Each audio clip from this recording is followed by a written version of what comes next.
Welcome to Equity in Focus. I am your host, Kevin Hooks. Man, today I am excited because we are diving into the intricate world of cultural marketing and the power of authentic communication with none other than my friend, John Burns. He's a trailblazer who brings a unique blend of legal insight and media savviness to the table. John, thanks for joining us, brother. Well, Kevin, thank you for having me. I really, really appreciate it, my brother. Absolutely. Listen, man, I've been looking forward to this conversation, man. So, listen, before we get started, I'd like to give you a chance to tell the audience, who is John Burns? Well, that's a great question, man. So John Burns is a couple of different things. I was a lawyer by trade. I practiced law for about 12 years, but I've always been interested in storytelling and marketing and bringing people together from a community standpoint. So I would say, number one, at the very core of who I am, I'm a God-fearing man. I am a family man, even though I don't have any kids, but I believe in the importance of family and kind of having those opportunities to really engage and kind of be with family. I'm a community man. I think everything we do from a business standpoint, I know we'll get into that more deep, is everything about community, about convening people, about mobilizing community. And so also at my core, I'm really believe in the power of community, especially when it comes to Black voices uniting to really empower ourselves across not only this country, but across the globe. No, I love that. But you mentioned you started out your career in the legal field. When you were a kid, did you say, look, I'm going to be a lawyer and go down that path? How did you get to that? That's a great question. So the reason I ultimately became a lawyer, a couple different reasons. My grandfather growing up was a civil rights leader.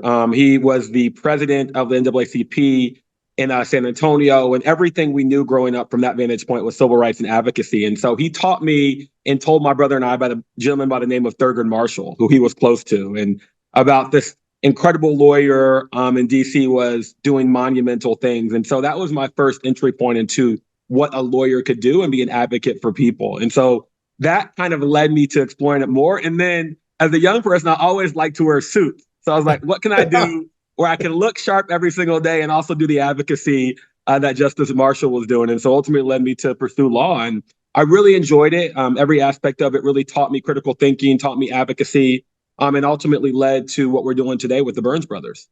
So do you still use some of the lessons learned and some of the skills from being an attorney in your current space? Absolutely. While we operate in a completely different world, so to speak, I think some of the traits and some of the things that you learn while practicing law, I'm definitely aligned with the work that we're doing from an advocacy standpoint, from a thought leadership standpoint, from the theatrics of being in a courtroom and ultimately convincing someone one way or another about a specific position. I mean, all of those attributes and skill sets definitely lend themselves to the work that we're doing today. No. So I think that's perfect. But describe what your company actually does when you say the work you're doing today. Let the audience know what that is.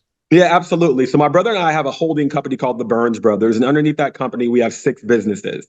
So we have a marketing communications company that does multicultural marketing for large brands and nonprofits. We have an event production company that produces concerts, award shows, receptions, parties. We actually produced the first ever Juneteenth concert at the White House last year for President Biden and VP Harris.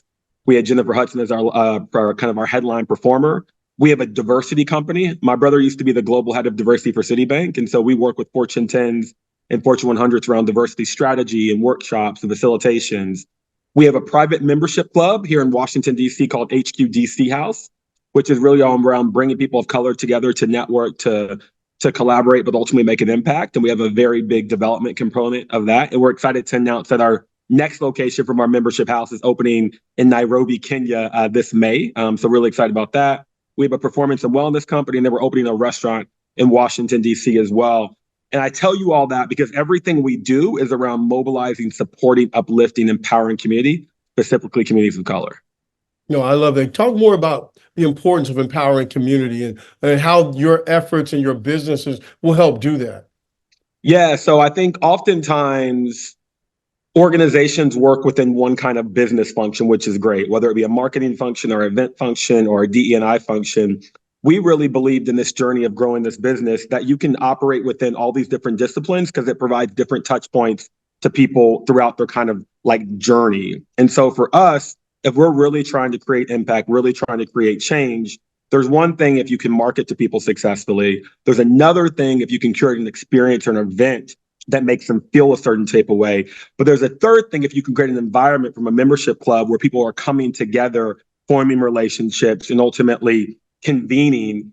So all those kind of three worlds, in addition with our diversity work, we really believe that kind of all those different functions can come in together is really our superpower as an organization, because I think it hits all of the critical needs, especially when it comes to people of color, and how we can really coalesce and collaborate to ultimately drive the outcomes what we want as people of color. No, I think that's fantastic. And you mentioned diversity a lot in your conversation. As you know, equity and focus, everything we do is through the lens of diversity, equity, inclusion, including these conversations. But there is currently a coordinated assault on DEI programming across the board. Talk about how you deal with that reality and how you navigate through and around it. Yeah, so it's interesting question. We've been on a number of different kind of outlets talking about this issue with what happened in Alabama last week, and we see Florida, and even the U.S. House of Representatives just disbanded their kind of diversity office as well. And so what we've seen and kind of like our work that we do is to ultimately combat this, right? Because if you're not, as a person of color, in the decision-making position, ultimately, you cannot control your own narrative. And so we think there's true impact in numbers. And so with our communities that we're building, we're really trying to convene people to ultimately create the outcomes that we want. And so while these diversity things are crazy and we can kind of obviously be up in arms and do everything we can in the moment to kind of prevent those things from happening, it's going to ultimately require volume and people kind of collaborating on one specific thing, and us being in positions of power to ultimately control our own narrative as well. So I think all of those worlds coming together be very important. And then, we've been in diversity for a long time. We understand the priorities of organizations shift. The pendulum of the diversity shifts so drastically. I mean, we remember 3 years ago, every organization was making these very, very vocal commitments. And I think, unfortunately, in this climate too, diversity has become so politicized. Right. I think oftentimes if you ask someone why they don't like diversity initiatives, I bet they couldn't tell you, other than the political climate that's telling them to say, I don't like diversity initiatives. Right. Yeah. What are some of the misconceptions that you run into when imposing that question? Yeah, I mean, the misconceptions are, number one, every piece of data says diverse teams are for the benefit of the organization, right? People come from different backgrounds, different perspectives. Therefore, they can provide different insights and different skill sets, right? So that's number one. Diversity is an attribute to every organization, but people oftentimes don't necessarily recognize that. And that's like a very paramount misconception. And then another misconception is this kind of thinking through how organizations ultimately deploy and institute diversity. Oftentimes people look at it's a me versus them type of analysis, but it's really not. If you think about the statistics over any professional organization, they've been somewhat static for so many years. So ultimately, it's kind of getting people of color at just like a fair chance to be in this type of conversation from like an employment standpoint and a trajectory standpoint. No, I think you're spot on. And I know that you and your brother and your organization are constantly breaking new barriers. You already mentioned, the Juneteenth celebration last year at the White House.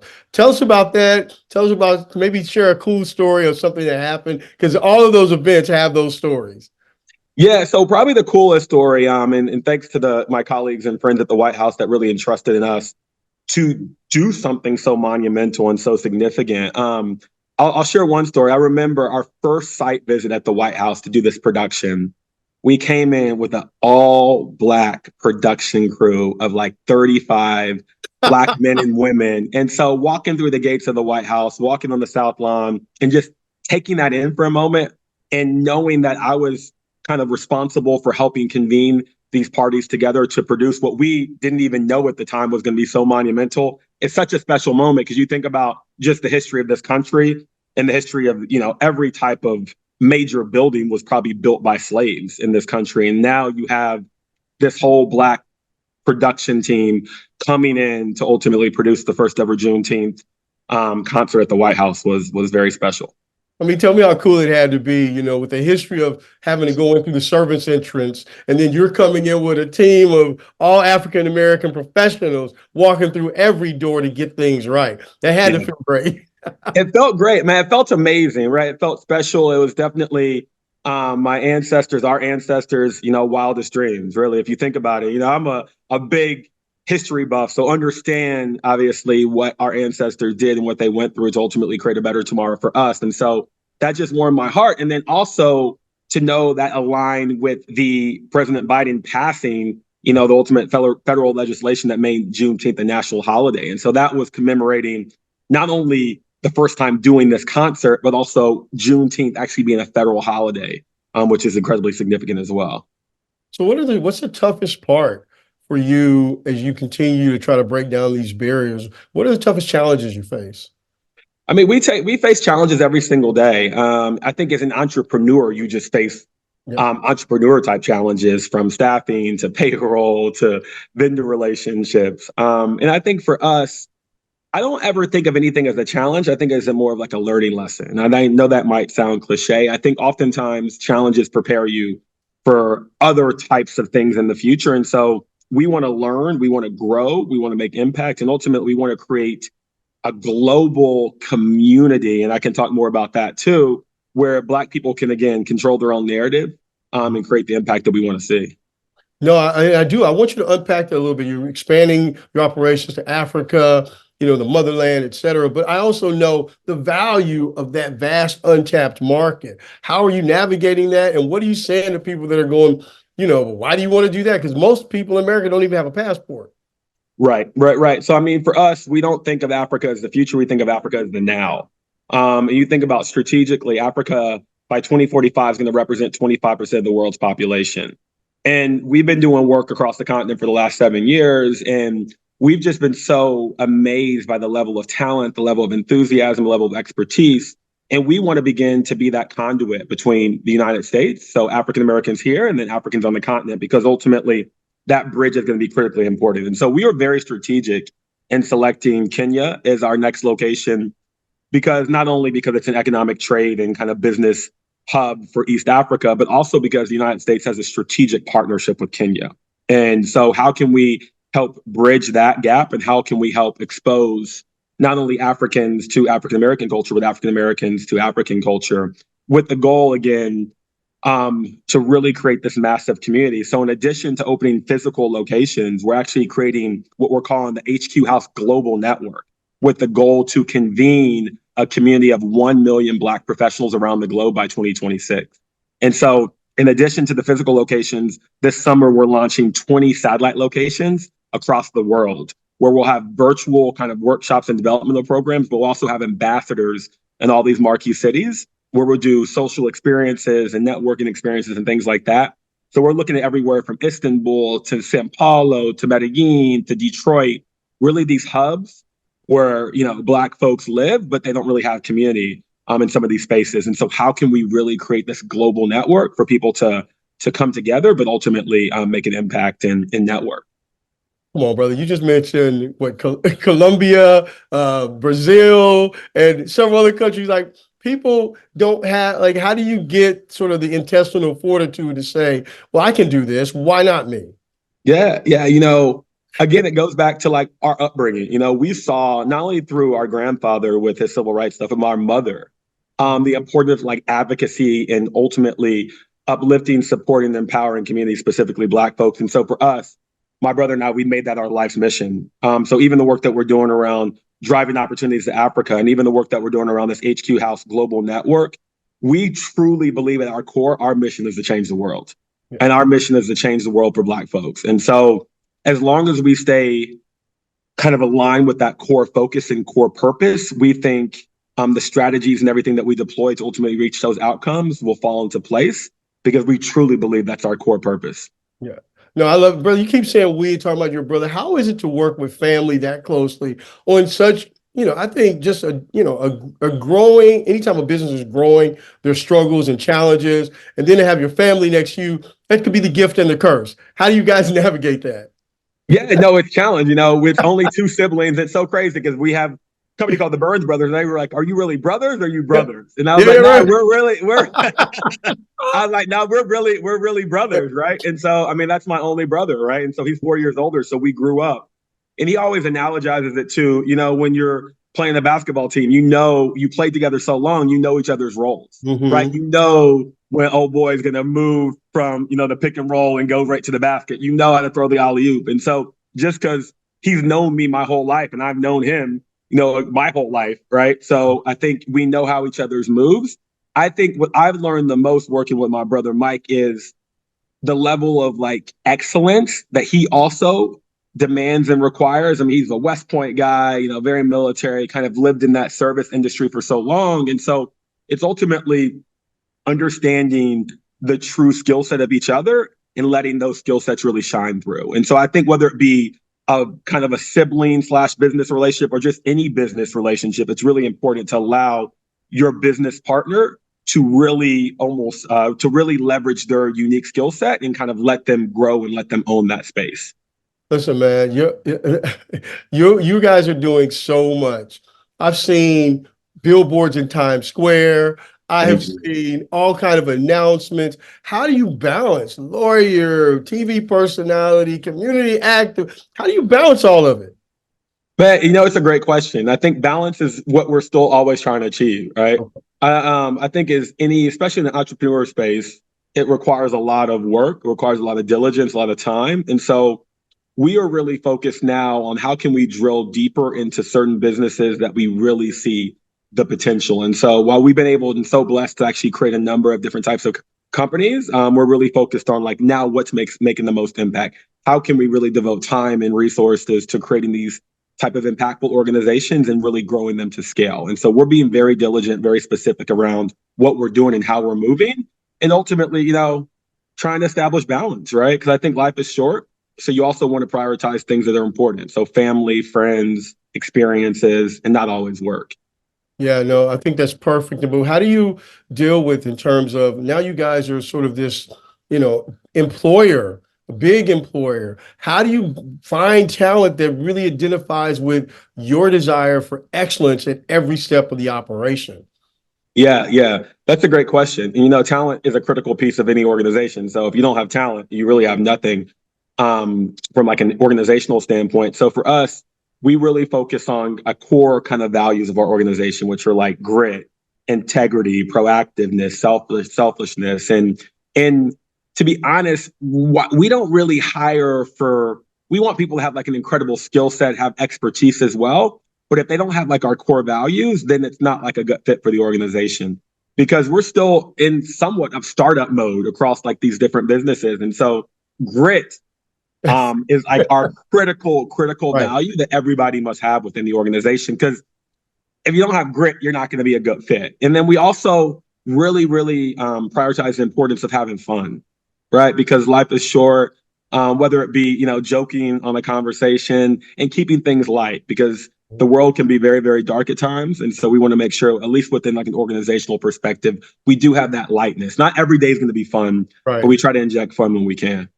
So yeah, and I think building a community where people can feel included, feel like they belong, like all of those things, like I appreciate starting from the core values. But what do you say to young people that see all the work that you guys are doing? More often than not, will think, oh, well, they were born into this or it was happened overnight. They got lucky. We both know how much hard work you have to put into it. So what do you say to, what advice you give someone who wants to go into business, be an entrepreneur, but they don't really know how to get started or don't know the road that they should expect to be walking down? Yeah, no, that's a great question. I mean, for me, I always say never stop dreaming.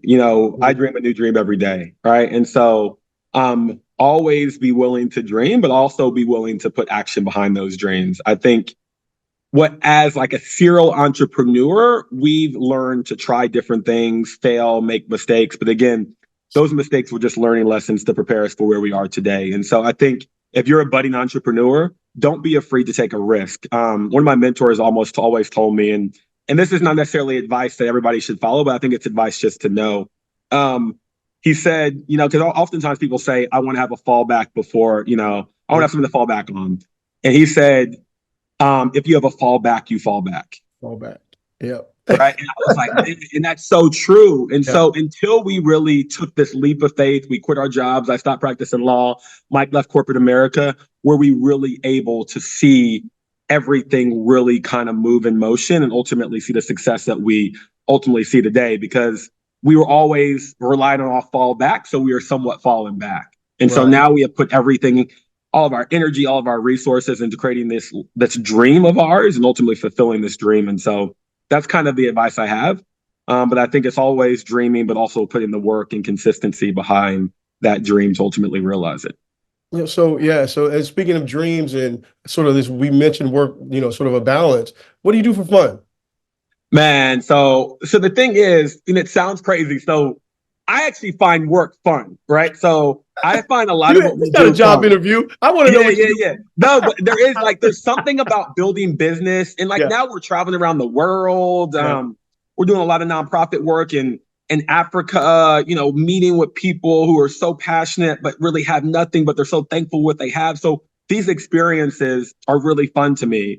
And then also, man, I love the gym. I love spending time with family. I have two amazing nephews who are 10 and 7. So I love that. I love my mother's moving to the DC area, so looking forward to her coming up here and just spending time with family and friends. And ultimately, I want to travel more and experience new things and just kind of be this convener of people. But a lot of what we do, I really find fun in. All right, before we get out of here, got to hit you with a sideways question. So you mentioned you were God-fearing when we first started.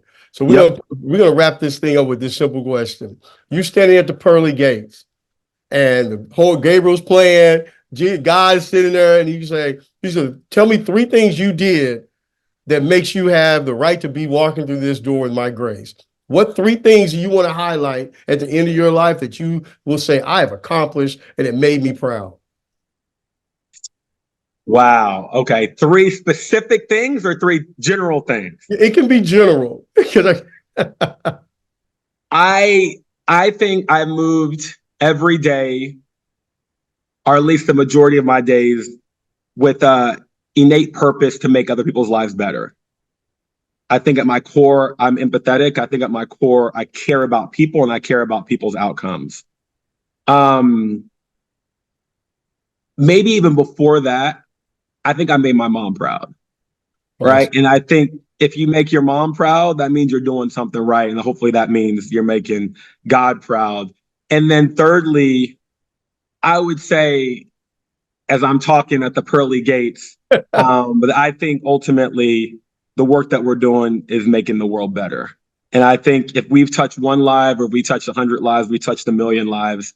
I think even the one life, making that better, hopefully the testament to getting me on the other side of those pearly gates. So that's what I would say. And the lawyer in me might do like a long diatribe, like Right, long right. argument, but I'm trying to keep it as simple as possible. Hey, can you add one little caveat to it? Hey, can you let my brother Kevin in with me? Yay! Can I get? I I'm gonna got need a you. referral, brother. Yeah, yeah. I'll have to do some referrals. I So appreciate Kevin needs a referral. I got a lot that might need, because they might need some help getting in. So I got you for sure. Exactly. Hey, well, listen, man. Before we get out of here, tell the people if they want to follow your work, follow what you're doing. How do they find you? Yeah, absolutely. So our larger organization is the Burns Brothers. So on our website is theburnsbrothers.com, and our private membership club is hq-house.com. But on the Burns Brothers website, you can find all of our other businesses, our restaurant, all that stuff. And then HQ-house will talk about our work not only in DC, but in Kenya, and then our kind of global house concept that we're launching later this year. No, I love it, man. Listen, I really appreciate you taking the time to have this conversation. I know that the audience will be better for it. So thank you for joining us, brother. My bro, appreciate it, Kevin. Thanks so much. Absolutely. So everybody, thank you for tuning in to today's enriching conversation on equity and focus. Remember, the bridge between cultures is built one conversation at a time. So keep striving for equity. And until next time, stay focused and stay inspired.